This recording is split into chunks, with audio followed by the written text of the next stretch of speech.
국민의힘 입장에서 네. 탄핵을 당할래 같이 개헌할래라고 하면 개헌 쪽으로 올 가능성이 높다는 거죠. 똥개 이준석이 입을 열기 시작했습니다. 해당 건이 중요한 이유는 잘 아시겠지만 선출직들의 당선 무효 사례가 가장 많은 부분이 바로 이 불법 사무소 때문입니다. 그리고 뒤에서는 조중동도 혹할 민주당의 윤두창 조기종식 전략에 대해서도 보고드립니다. 먼저 윤석열의 57년 중마고우로 알려진 이철우 연세대 교수가 지난 대선 당시 윤석열 캠프의 불법 선거사무소 운영 사실을 확인하는 발언을 했습니다.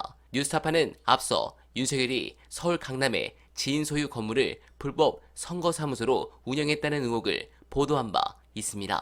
이철우 교수는 불법 선거사무소에 대한 뉴스타파의 질문에 내가 직접 간 적은 없지만 알고는 있었다. 윤석열 후보가 거기서 회의를 했다라고 대답했습니다. 불법 선거사무소의 존재를 사실상 확인해준 셈이고 해당 건은 무조건 당선 무효에 해당하는 건입니다. 또한 이준석 역시 대선 기간 윤석열 후보가 강남 어디로 오라면서 문자 메시지를 보내왔다라고 말했습니다. 이준석이 받았다는 문자 메시지 속 주소는 불법 선거사무소의 주소와 일치했습니다.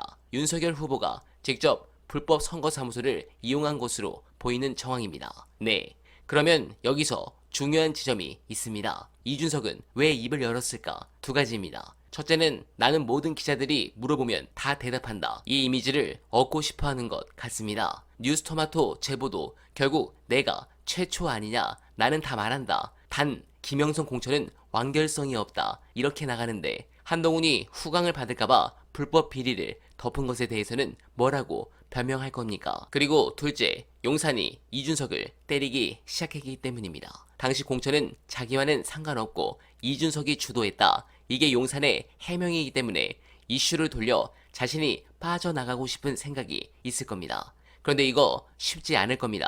민주당이 중대한 사실을 확보했기 때문입니다. 관련한 중요한 영상 보시고 이어가 보겠습니다. 노정면 의원이 이야기한 맥락 중에서 지금 뭐 녹취를 여러 개를 들어보고 있는데 이 소위 말하는 비선 여의도 연구원 작업을 할 때, 여론조사 기관을 만드는 작업을 할 때 조언을 한 이런 사업 구상을 조언한 현역 국회의원이 있다라는 얘기를 했단 말이에요. 근데 물론 이제 거기서도 이제 종배형이 이제 쉽지 않으니까 지금 댓글이 실제로 그런 댓글이 있었는지 모르겠지만 댓글로 지금 이준석 의원이라고 물어보는데 맞냐 질문하니까 그건 정확하게 답변 드릴 수가 없다. NCND다. 이렇게 얘기를 합니다. 그러면 이준석인 거거든요. 이게. 그렇죠. 이준석이죠. 맥락으로 봤을 때. 그리고 이제 앞서서 종배형이 국민의힘 현역 의원 중에 있어요. 라고 얘기했더니 그 당적에 따라서 그거는 뭐 이게 특정해가지고 얘기할 수 없다. 그 얘기는 국민의힘이 아니라는 얘기죠.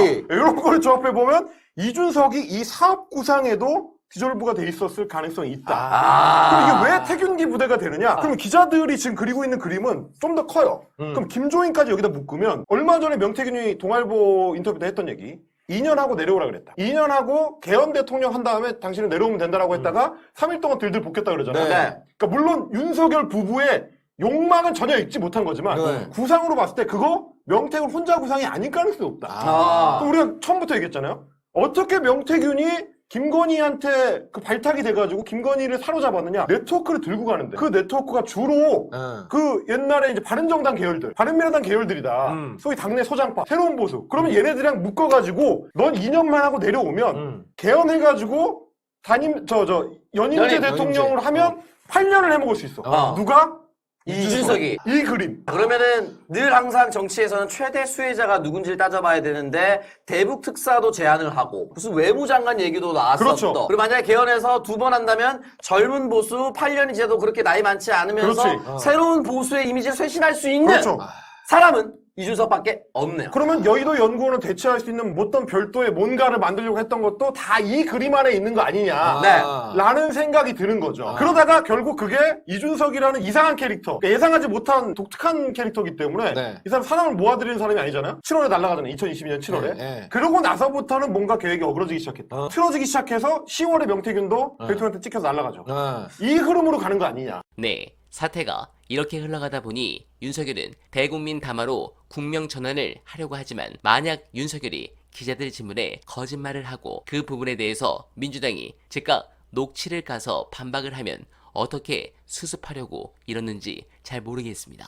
잘 아시겠지만 민주당은 현재 사실상 대선 캠프 수준의 진영을 짜고 준비합니다. 그렇다면 왜 윤석열 정권이 아직 반함전도 넘지 않았는데 일찌감치 이러한 준비를 하는 것일까? 그 이유는 이재명 대표께서 윤석열 정권이 조기 종식될 가능성이 상당하다고 본 것이라 합리적 의심을 합니다. 구체적인 시기는 김건희가 윤두창 뒤에서 국정농단을 하고 윤석열이 헌법을 위반한 명백한 증거가 담긴 명태균의 녹취를 확보한 시점부터가 아닐까 싶습니다.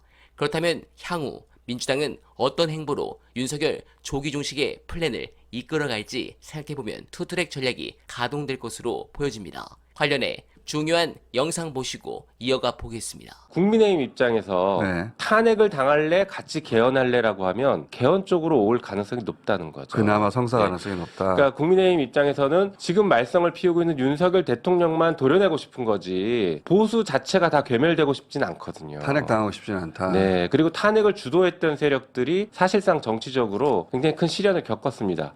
그러니까 누가 나서서 탄핵을 주도하기 어려운 구조예요. 그리고 그렇다고 해서 친박이 되살아났냐? 그들도 못 살아나고 있죠. 그러니까 탄핵 당한 세력도, 그렇죠. 탄핵을 주도한 세력도 네. 정치적으로 회복하기 어렵죠. 맞습니다. 그러니까 두려움이 있을 건데 보수에도. 그렇죠. 그러니 그러지 말고 임기 단축으로 머리를 맞대보자. 그렇습니다. 이게 임기 단축이 임기 단축 개헌이 가장 큰 장점이요. 네. 이겁니다. 탄핵의 사유가 필요 없습니다. 지금 막 탄핵 사유 가지고 지금 최근에도 명태균 씨와 관련해서 그게 당선자 신분이었냐 대통령 신분 때 거래를 한 거냐 뭐 그렇지. 이게 있잖아요. 말도 안 되는 소리지. 그렇죠. 사실은 우리는 말도 안 된다고 보는데 네. 이게 헌법재판소 가면 이 깐깐한 법조인들은 이게 또 따지거든요. 그렇지만 헌법 개정은 다 필요 없습니다. 탄핵 사유가 불필요해. 내가 국민이 그냥 정치적 결단을 하면 끝납니다. 대통령 임기는 여기까지야. 그렇지.